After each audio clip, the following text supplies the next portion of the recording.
Hello guys, welcome to Tales and Trends. Please don't forget to subscribe and click that notification button for more updates. So today guys, we'll be talking about the issue ega mbuyiseni ndlozi. So guys, it has been said that mbuyiseni ndlozi has resigned from the party.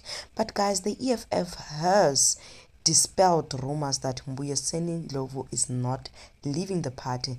This after former deputy leader Floyd turned his back on the EFF last Thursday. So guys, on Monday, EFF leader Julius Malema addressed supporters taking aim at Shibambo and the MK party, as well as addressing internal party affairs. So guys, the dismissal of all rumors about Ndlozi took place when ndlozi posted a picture of himself wearing the EFF t-shirt and holding a microphone on Wednesday morning with no caption. So guys, we know that ndlozi is a person who is an outspoken person, and he has said nothing about Shibambo's departure. He's been silent about it. But anyway guys, please do share your thoughts down in the comment section and let me know what you have to say about this, and please guys do subscribe if you haven't done so. Thank you.